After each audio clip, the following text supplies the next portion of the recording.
Baik, bismillahirrahmanirrahim. Assalamualaikum warahmatullahi wabarakatuh. Di sini saya akan memenuhi tugas daripada hematonkologi untuk PBL DK2. PBL 2, DK2 di mana mengenai acute lymphoblastic leukemia ataupun ALL. Untuk pembahasan kali ini kita akan membahas mengenai definisi dan juga etiologi, beserta patofisiologi, penegakan diagnosis, pemeriksaan penunjang, diagnosis banding, tata laksana, komplikasi, dan juga prognosis yang akan kita tentukan pada kasus ini. Nah, untuk kasus ini, terdapat seorang anak perempuan usia 2 tahun datang dengan keluhan bintik-bintik merah di bagian lengannya, lalu di perut dan kaki yang timbul sejak 2 minggu yang lalu. Nah, selain itu, anak ini juga mudah timbul lebam pada tubuhnya. Tidak ada riwayat trauma, namun sejak 1 bulan yang lalu, ibu mulai menyadari adanya benjolan di leher, lalu di ketiak, dan belakang leher. Benjolan ini awalnya tuh sebesar biji kelereng. Namun semakin lama, semakin membesar, dan perut pasien ini juga terlihat membesar, hingga terasa lebih keras. Nah, anak ini mulai sering demam tanpa sebab. Nafsu makannya juga menurun dan tidak bisa berjalan karena nyeri di bagian kaki saat berjalan. Lalu pada pemeriksaan fisik didapatkan keadaan umum tampak sakit sedang, sadar, tampak pucat.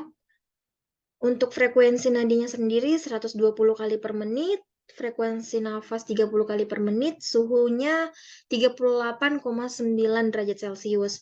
Nah, untuk tekanan darahnya 86/60 mmHg. Lalu untuk konjungtivanya pucat, jantung dan paru dalam batas normal. Untuk bagian abdomennya sendiri tampak membuncit, heparnya teraba 3 cm di bawah arcus costa dan juga 3 cm di bawah prosesus teraba di aksila. Prosesus sifoideus, tajam, kenyal, dan juga tidak ada nyeri tekan pada bagian tersebut.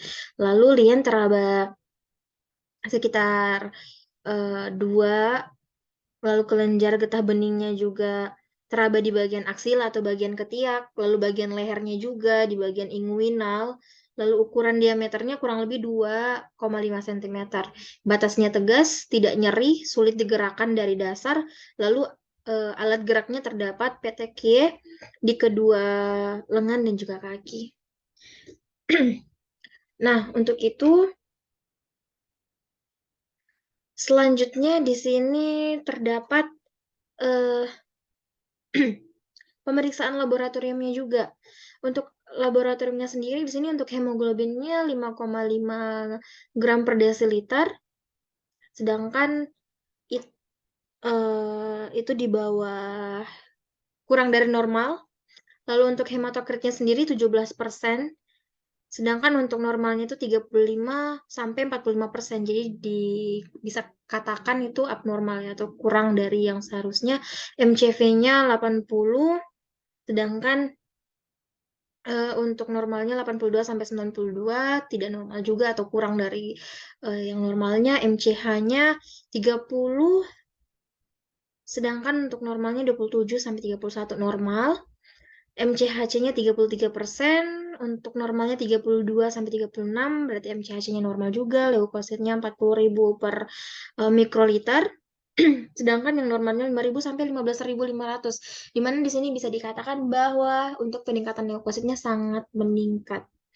Untuk limfositnya 25%, untuk normalnya 25-33% dikatakan normal, basofil 1%, normalnya 0,1%, dikatakan normal, eosinofilnya 0%, normalnya 1-3, berarti tidak normal. Untuk batang 2%, normalnya 3-5%, tidak normal juga. Segmennya 22%, normalnya 54-62, kurang dari normal. Monosit 2%, kurang dari normal, karena yang normalnya 3-7%.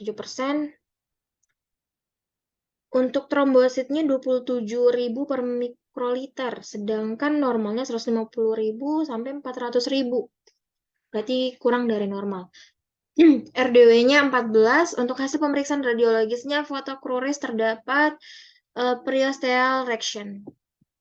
Oke, selanjutnya kita akan masuk pada pembahasan daripada definisi dan juga etiologi beserta klasifikasinya. Nah, untuk definisinya sendiri, leukemia ini apa? Leukemia ini merupakan penyakit keganasan yang disebabkan oleh sel darah yang berasal dari sumsum tulang. Biasanya disertai oleh proliferasi sel-sel darah putih dengan manifestasi adanya sel-sel abnormal. Sehingga di mana di dalam darah tepi ini atau sel blast secara berlebihan dan menyebabkan terdesaknya sel darah yang normal mengakibatkan fungsinya terganggu. Jadi sesuatu yang abnormal itu akan mengakibatkan daripada fungsi yang tadinya baik-baik saja, maka ketika ada ketidakseimbangan, maka akan terjadinya terganggu daripada sistem tersebut. Lalu leukemia ini dibagi atas dua, yaitu akut dan juga kronis. Untuk leukemia akut atau leukemia limfoblastik akut LLA atau ALL, kurang lebihnya sama. Nah, di sini tuh leukemia non-limfoblastik akut dibagi lagi LNLA dan juga atau leukemia mieloblastik akut atau LMA. Nah, untuk kronis sendiri, leukemia mielistik kronik atau LMK, dapat disingkat LMK. Nah, untuk etiologinya sendiri, bisa dikatakan sebuah tinjauan daripada genetika dan juga biologi sel, imunologi, dan juga epidemiologi daripada leukemia ini pada masa anak-anak. Ada oleh Griffiths menyimpulkan bahwa prekursor sel B, ALL, memiliki etiologi multifaktorial dengan proses mutasi genetik dua langkah dan juga paparan infeksi memainkan peran penting. Nah, untuk langkah pertama terjadi di dalam rahim saat pembentukan gen fusi atau hiperdiploidi menghasilkan klon praleukemia yang tersembunyi, sehingga langkah kedua adalah akuisisi pasca kelahiran dari perubahan genetik sekunder yang mendorong konversi menjadi leukemia terbuka. Hingga hanya 1% anak yang lahir dengan klon praleukemia berkembang menjadi leukemia. Nah, untuk pemicunya oleh infeksi lebih mungkin terjadi pada anak-anak yang respon kekebalan tubuhnya diatur secara tidak normal karena mereka tidak terpapar infeksi dalam beberapa minggu dan juga bulan pertama kehidupan mereka. Untuk klasifikasi ALL di sini terdapat yang pertama di sini menurut French American British atau FAB, upaya pertama untuk mengklasifikasikan ALL ini ada 3 subtype, di mana L1, L2, dan juga L3 berdasarkan ukuran sel, sitoplasma, nukleus, vakulosasi, dan juga basofilia. Sedangkan menurut WHO atau World Health Organization, di sini tahun 1997 klasifikasi komposit dalam upaya menjelaskan morfologi dan juga profil daripada sitogenik dari ledakan leukemia ini dan juga mengidentifikasi 3 jenis ALL, yaitu yang pertama di sini B limfoblastik, T limfoblastik, dan juga Burkitt cell leukemia. Adapun tahun 2008 telah direvisi, leukemia sel Burkitt dihilangkan karena tidak lagi dilihat sebagai entitas terpisah dari limfoma Burkitt dan leukemia limfoblastik B. Dibagi menjadi 2 subtype, yaitu BLL dengan kelainan genetik berulang dan BLL tidak ditentukan lain. Oke, selanjutnya kita masuk pada pembahasan patofisiologi akut limfoblastik leukemia atau ALL tadi. Nah,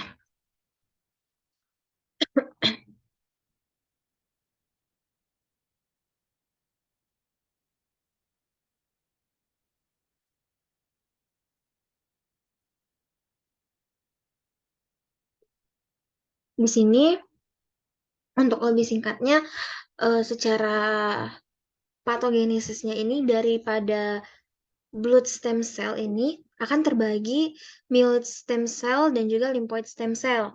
Nah, ketika terbagi menjadi 2 cabang dari blood stem cell tadi, maka yang pertama yaitu myeloid stem cell ini akan menghasilkan red blood cell. Lalu ada juga platelets dan juga myeloblast. Nah, sedangkan di myeloblast ini akan menghasilkan yang namanya granulosit yang dimana akan terbagi lagi yaitu eosinofil, neutrofil, dan juga basofil. Sedangkan pada bagian limfosit stem cell itu akan menghasilkan yang namanya limfoblast. Nah, limfoblast ini akan terbagi 3 menjadi B limfosit dan juga T limfosit juga natural killer cell.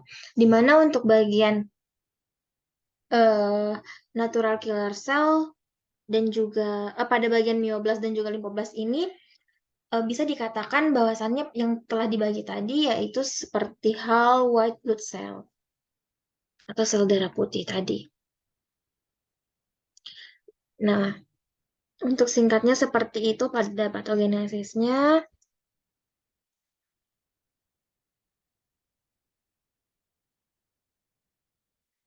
Selanjutnya pada bagian diagnosis banding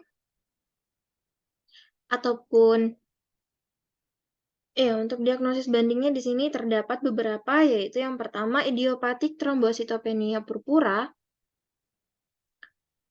pada anak usia 4-6 tahun yang tampak sehat, lalu gambaran perdarahan kulit seperti hematom dan juga petekiae, jumlah trombositnya lebih kurang dari 20.000 mikroliter, gambaran darah tapi menunjukkan jumlah trombosit rendah tanpa sel blast. Lalu yang kedua di sini ada neutropenia, di mana neutropenia ini jumlah neutrofil kurang dari normal, demam yang berkepanjangan. Sedangkan untuk mononukleosis, sini manifestasi klinisnya ada demam, radang tenggorokan, lalu terdapat pembekakan kelenjar getah bening atau KGB di bagian leher, ketiak, lalu di selangkangan. Terdapat juga sakit kepala, badan terasa lemas dan mudah lelah, hingga nafsu makan menurun dan juga ruam di kulit, dan ada pun nyeri otot. Sedangkan untuk infeksi limfadenopati sendiri terdapat pembesaran atau pembekakan daripada kelenjar getah bening atau KGB tersebut, juga terdapat vertigo, malaise, dan juga demam. Selanjutnya yang terakhir yaitu artritis, di mana untuk artritis sendiri ini untuk gambaran klinisnya itu pembengkakan pada sendi, lalu keterbatasan gerak sendi juga. Adapun kemerahan dan juga rasa hangat pada sendi, penyusutan ukuran otot di sekitar sendi atau atrofi otot, lalu penurunan kekuatan otot di sekitar sendi pula. Untuk tata laksananya untuk farmakologi pengobatan leukemia limfoblastik akut masa anak-anak ini yang pertama di sini ada induksi mencapai remisi, di mana obatnya itu asparaginase dan juga vincristin dan juga obat steroid seperti dexamethasone. Untuk konsolidasi tujuannya apa? Untuk membunuh sel leukemia yang tersisa yang dapat menyebabkan kekambuhan. Untuk obatnya ada methotrexate, lalu ada mercaptopurin, lalu vincristin, L-asparaginase, dan juga atau prednison. Untuk pemeliharaan, tujuannya untuk membunuh sel leukemia yang tersisa yang dapat tumbuh kembali dan juga menyebabkan kekambuhan. Itu ada mercaptopurin, harian dan methotrexate, mingguan, lalu ada vincristin secara intravena dan juga steroid. Dalam hal ini prednison dan juga dexamethasone. Untuk perawatan standarnya sini ada 4 jenis perawatan standar digunakan, yaitu yang pertama kemoterapi, lalu yang kedua terapi radiasi, lalu yang ketiga ada kemoterapi dengan transplantasi sel induk, adapun terapi yang ditargetkan, dan juga yang kelima ini ada imunoterapi. Untuk obat leukemia limfoblastik ini lumayan banyak di sini yang dapat saya sampaikan: Aranon, blinatumomab, Calaspargase, Pigol MKNL, lalu Serubidin, ada Clovarabin, lalu ada Cyclophosphamide, Citarabin, Dasatinib, Daunorubicin, Dexamethasone seperti yang tadi saya juga sampaikan. Ya, kurang lebihnya seperti itu untuk farmakologinya. Sedangkan untuk tata laksana non farmakologi ini perlu kita ketahui bahwasannya untuk pengobatan daripada akut limfoblastik leukemia ini lebih sering menyerang anak-anak. Jadi bisa dikatakan bahwasannya akut limfoblastik leukemia ini lebih sering menyerang anak-anak, di mana anak-anak kita tahu bahwasannya mereka anak-anak ini mereka sedang proses pertumbuhan, di mana ketika mengalami atau menderita akut limfoblastik leukemia ini mereka akan mengalami tekanan secara fisik dan juga secara fisiologinya atau secara apa namanya tekanan batin seperti itu. Jadi kalau misalnya untuk secara farmakologinya tadi sudah saya sampaikan, jadi di sini saya akan bahas mengenai non farmakologi. Yang pertama yaitu pendekatan psikososial. Nah, di mana psikososial itu seperti psikisnya, lalu juga perkembangannya secara sosial ataupun di dalam keluarga itu sendiri. Dimana di sini berperan penting yang namanya keluarga, orang tua dan juga saudara. Lalu adapun jika anak tersebut mengalami perawatan di ruangan, maka perlu diperhatikan ruangan yang bersih. Lalu adapun kebersihan daripada oroanal atau bagian mulut dan juga anus pada anak tersebut. Yang perlu diperhatikan di sini ketika anak tersebut yang mengalami akut limfoblastik leukemia, perlu diperhatikan bahwasannya anak ini mengalami defisiensi nutrisi atau tidak, malnutrisi atau tidak. Jikalaupun anak tersebut mengalami hal tersebut, maka harus lebih diperhatikan untuk konsumsi dan juga nutrisi anak. Nah, jika anaknya ini masih dikatakan 2 tahun seperti pada kasus kita, berarti bisa ditanyakan pada si ibu bahwa anak ini masih menyusui atau tidak, masih dia minum ASI ataupun susu botol. Nah, jikalaupun masih ASI, maka tetap diberikan ASI. Lalu untuk empasinya juga diperhatikan karena umur 2 tahun ini belum belum apa namanya sudah empasi ya, sudah empasi, sudah ada makanan pendamping ASI. Jadi lebih diperhatikan untuk nutrisinya. Jadi jangan sampai dehidrasi dan juga malnutrisi. Ya, mungkin itu untuk tata laksana farmakologi dan juga non farmakologinya. Sedangkan kita akan lanjut dengan pembahasan komplikasi pada leukemia limfoblastik akut. Nah, selanjutnya di sini ada beberapa nih untuk komplikasinya. Untuk komplikasinya di sini perdarahan, di mana perdarahan pada pasien LLA ini akan lebih mudah mengalami pendarahan dikarenakan rendahnya jumlah kadar trombosit dalam darah, sehingga perdarahan yang dapat terjadi yaitu perdarahan intrakarnial, perdarahan paru-paru, dan juga perdarahan gastrointestinal atau bagian pencernaan. Lalu pada bagian infeksi ini dapat juga terjadi komplikasi seperti infeksi. Pasien LLA akan lebih mudah terkena infeksi. Mengapa? Dikarenakan sistem imunnya yang lemah akibat kekurangan sel yang belum matur atau belum matang dan penuh dengan sel blast. Infeksi juga dapat terjadi akibat dari efek samping pengobatan LLA atau ALL. Nah, selanjutnya di sini ada efek samping daripada obat. Nah, untuk efek samping daripada obat ini, meskipun perbaikan dalam perawatan suportif, kematian akibat toksisitas pengobatan tetap menjadi tantangan. Penting untuk diwaspadai tumor lisis sindrom yang terjadi ketika kemoterapi menyebabkan sel kanker melisis melepaskan unsur intraseluler, tentu seperti potasium, kalsium, asam urat, dan juga fosfor. Nah, untuk unsur-unsur tersebut dalam jumlah yang banyak mengakibatkan toksisitas yang seringkali dapat menyebabkan gagal ginjal. Lalu pretreatment dengan cairan dan steroid biasanya mencegah tumor lisis sindrom. Namun, jika itu terjadi, terapi cairan agresif adalah pengobatannya. Bahkan setelah pengobatan pun, leukemia limfoblastik akut ini dapat kembali kambuh. Kekambuhan dapat terjadi sejauh 21 tahun. Penting untuk mengatasi masalah lain yang terkait dengan pengobatan kanker pada anak kecil, termasuk memberikan dukungan psikologis pada anak, orang tua, dan juga keluarga. Seperti tadi saya bilang pada non-farmakologi, bahwasannya ketika anak yang menderita penyakit ini, sangat penting, peran yang sangat penting yaitu keluarga, sanak saudara, dan juga orang tua tentunya.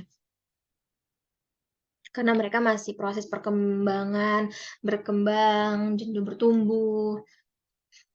Lalu selanjutnya di sini ada Limfadenopati merupakan terjadinya pembesaran kelenjar limfatik atau terjadinya suatu keadaan di mana kelenjar getah bening ini akan mengalami pembesaran dengan ukuran lebih dari 1 cm dan terabanya kelenjar epitroklear dengan ukuran lebih besar dari 5 mm yang merupakan keadaan abnormal.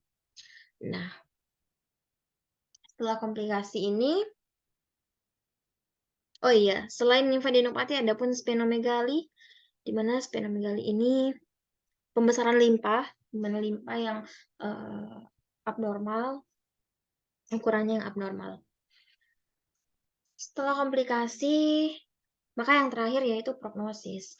Untuk prognosis pada kasus ini, anak berusia 2 tahun yang menderita akut limfoblastik leukemia dengan telah diperhatikan pada keluhan dan juga gejala-gejala, juga hasil pemeriksaan daripada pemeriksaan dari anamnesis, pemeriksaan fisik, dan juga laboratorium yang ada pada kasus kita setelah dianalisis lalu ditegakkan diagnosisnya, maka untuk hasilnya di sini ada prognosa ad vitam, ad functionam, dan juga ad sanationem.